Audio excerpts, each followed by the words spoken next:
Preston's top minds gave up on this complex equation. Then a quiet black girl raised her hand and dot. Before we dive in this story, hit the comments and tell us your city or country.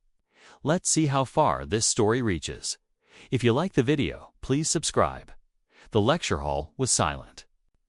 Preston University's brightest students, future physicists, engineers, scholars had all failed to solve the impossible. A single equation hovered on the board like a ghost haunting them. Professors watched, frustrated.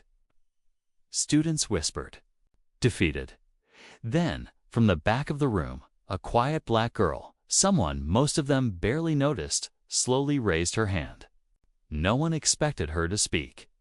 No one expected what came next. But within minutes, the entire room would be on its feet. What did she say that made a professor cry? Watch until the end to find out. Amina Thompson wasn't the kind of student people talked about at Preston. She didn't attend the elite mixers or lead campus groups. She wore oversized hoodies, carried secondhand books, and always sat in the back, barely noticed. But behind her quiet presence was a brilliance most couldn't see. Her mother, a math teacher in a small southern town, raised her to believe numbers could open doors when words couldn't. And Amina thought of her. So when she earned a full scholarship to Prestina's school, where legacy and money often outweighed merit, she knew she had something to prove. That day in advanced theoretical mathematics, Professor Langley presented a problem so difficult it had stumped doctoral candidates for years. The room buzzed with tension. Equations scratched across whiteboards. But one by one, the hands went down. Heads shook. Unsolvable, someone muttered. That's when Amina, quiet and steady, raised her hand. Eyes turned. Some students scoffed. Others leaned forward. Amina stood, walked to the board, and picked up the marker, her hand steady, her gaze locked on the numbers. No one said a word. She didn't rush. She erased parts of the original setup and replaced them with a new approach. Not brute force calculation, but elegant logic. Students squinted, unsure. Professor Langley's brows furrowed. She layered symmetry where others saw chaos. She brought a fluid understanding of multidimensional mapping that completely reshaped the equation. It wasn't just solving it, was redefining the question itself. By the time she reached the final line, the room had gone from skeptical whispers to stunned silence. Her last stroke hit the board like thunder. Then came the moment.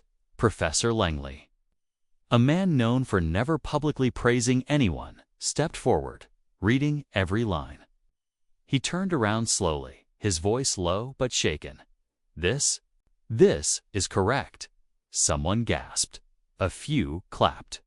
Then the whole room stood. But Amina didn't beam. She didn't take a bow. She put the marker down, returned to her seat, and opened her notebook. Like nothing had happened, but everything had. The dean himself walked into the lecture hall an hour later, breathless. Word had spread across campus. A freshman cracked the unsolvable. The school's math department uploaded her solution online, and within hours, renowned mathematicians worldwide were commenting. Genius. Revolutionary. But Amina wasn't chasing fame. When asked by the local news how she did it, she said, "I listened more than I spoke." That day, the quietest girl in the room became the loudest voice in academia, not through volume, but through vision, because sometimes brilliance doesn't shout. It whispers until the world is finally ready to listen. Amina's story swept across the internet.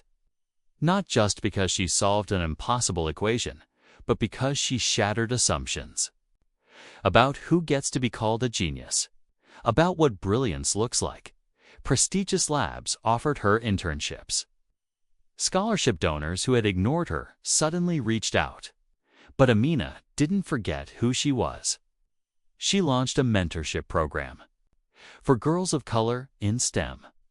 Naming it after her mother, her journey reminded everyone watching, Never underestimate the quiet ones. Behind silence, there's often power waiting for a moment to rise. And when that moment comes, it's not just about solving a problem. It's about rewriting the rules. Where are you watching from? And tell us, have you ever been overlooked only to prove them wrong? Take care.